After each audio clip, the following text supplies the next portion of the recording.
Welcome back. The Bronx continues to lead in the number of food insecure individuals and families, but for many families in need, a network of community refrigerators have been accessible at all hours of the day and community driven and judgment free throughout the pandemic. There are more than 70 fridges spread throughout New York City, and an estimated 12 of those are here in the Bronx, including the Mott Haven Fridge and a new sister fridge, the Mott Haven Fridge 2. Joining us now to share more is Charlotte Alvarez, co-organizer at the Mott Haven Fridge. Charlotte is also an educator here in the Bronx. Hi, Charlotte. Thank you so much for joining us. Thank you so much for having me. I know you're no stranger to BronxNet, but just for those who are tuning in who may not be familiar, can you just tell us a little bit about Mott Haven Fridge and your mission in the Bronx? Yeah, so I am a teacher in the South Bronx. So I, along with my colleague Dan, who's also a teacher at my school, we just saw that during the pandemic, we had like an interview with our families, and the results told us that 1 in 4 of our families were actually, they had to diminish the amount of food that they ate per week because of they lost jobs, or just access to food was more limited. So we were just deeply concerned about this for the students that we teach.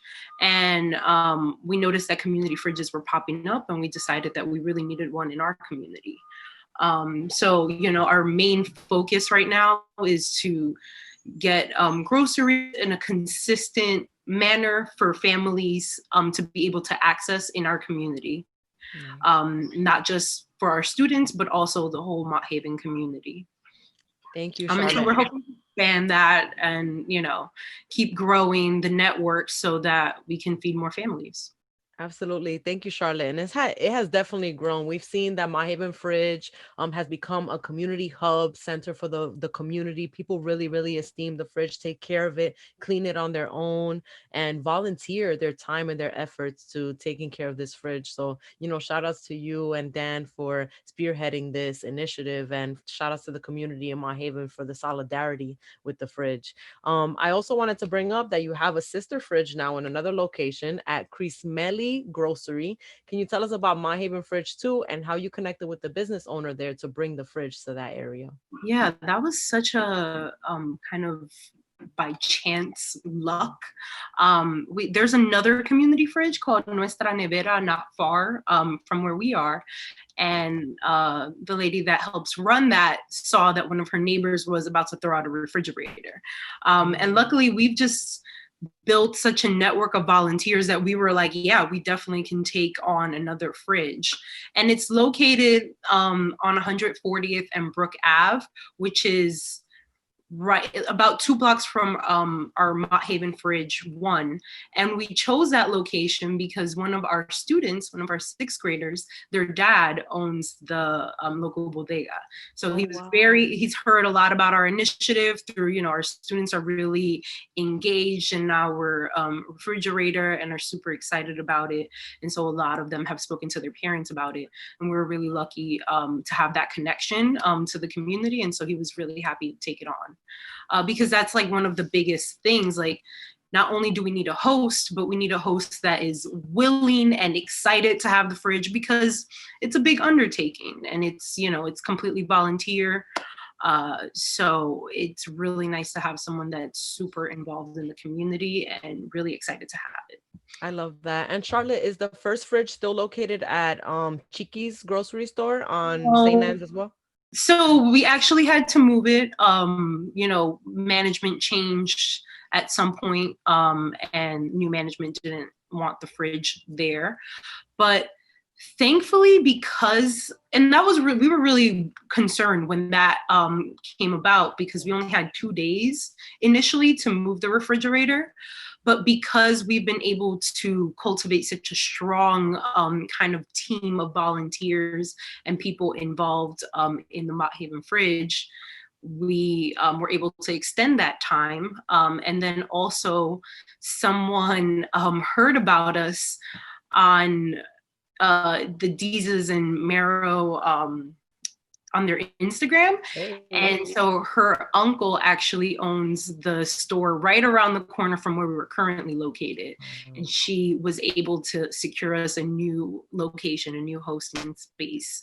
So that was really helpful because we didn't have to completely change the crew of volunteers that we rely on. So we had to move to a completely different location.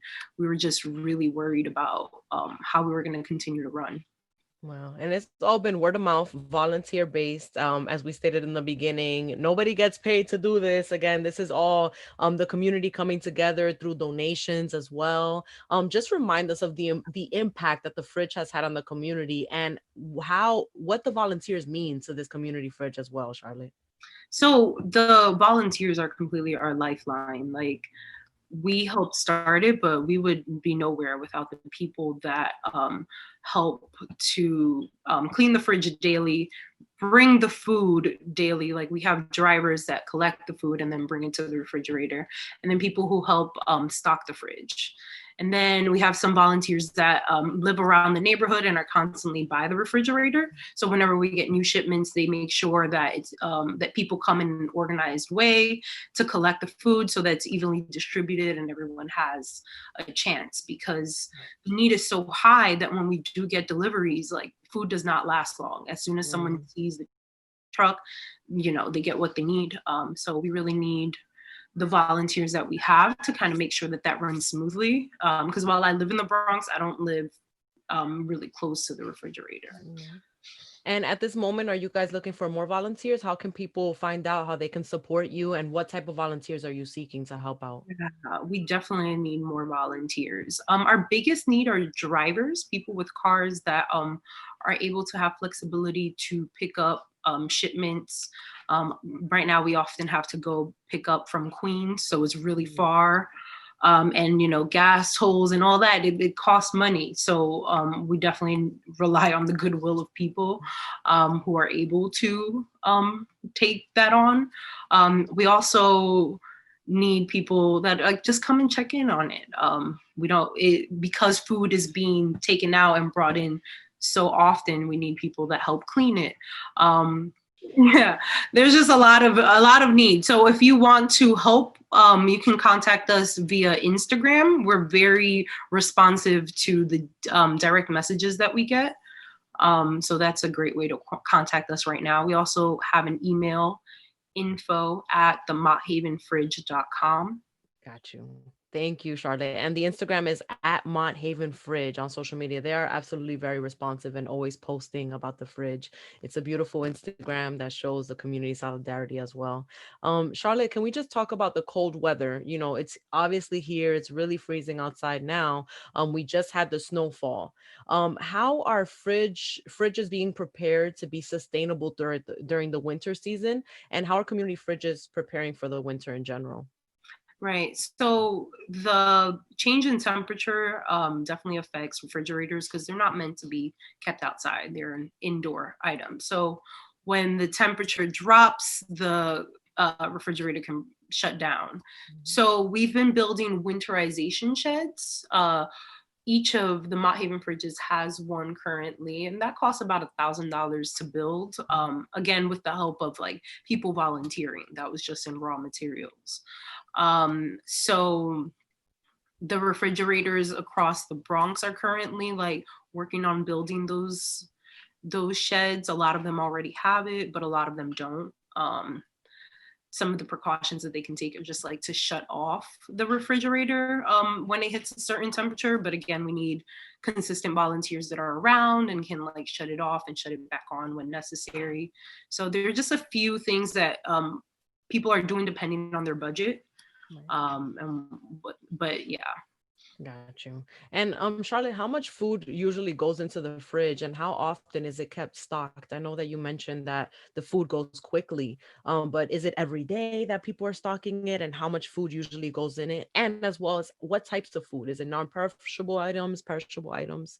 What can people find there at the fridge? Right. So what people can find at a community fridge depends on the fridge. There are certain fridges that don't accept dairy and meat. Our refrigerator, we accept anything.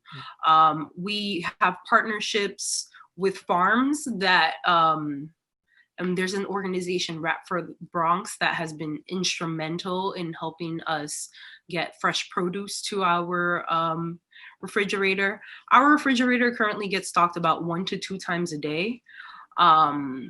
And we get, I would estimate about 200 pounds of food per day.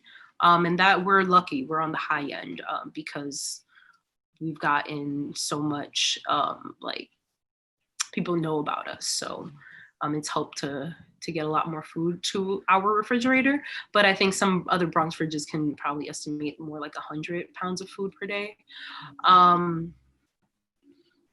And yeah, so it runs 24/7 and I'm And I mean, I can see the growth. You mentioned Deezus and Mero, like, wow, that's amazing that, I did see, I think it was Deezus that posted about the fridge early on. And then he also helped when you guys were looking for a new area. He was very, very helpful with his platform. And I see the intention in the platform as well and how much it has grown. Before we go, Charlotte, can you just tell us where both of the fridges are located again, so that anybody, who wants to go and donate, or anyone who needs in Mott Haven can go and pick up any goods there? Just remind us of the 2 locations of the Mott Haven Fridge and Mott Haven Fridge 2. So Mott Haven Fridge 1 is currently located on 141st Street, between St. Anne's and I think Crimley Avenue. And Mott Haven Fridge 2 is located on 140th Street and Brook Avenue. Got you. Thank you so much, Charlotte, for your time again. And say hi to Dan for me. I'll see you guys around the neighborhood. I live here and you've seen me before as well. So take care, and thank you so much for the work you've been doing. Thank you so much for having me. Have a great one. You too. Again, you can follow at Mott Haven Fridge on social media. And to see a map of other fridges near you, visit the link below. It's bit.ly/37HPZLP. I know it's a super long link, but we shortened it in order to help you access it a little easier. That's all for our show today. My co-producer, Franchesca Feliz, and our production assistant, Rebecca Hemick, want to collectively thank you, the viewer, for sticking with us as we continue to bring you important information through this trying year. I'm your host, Sonyi Lopex, wishing you and your family safety and wellness now and always. Happy New Year. Let's keep working in solidarity here in the Bronx. Let's continue to wear a mask to bring in a hopeful 2021. See you all next year.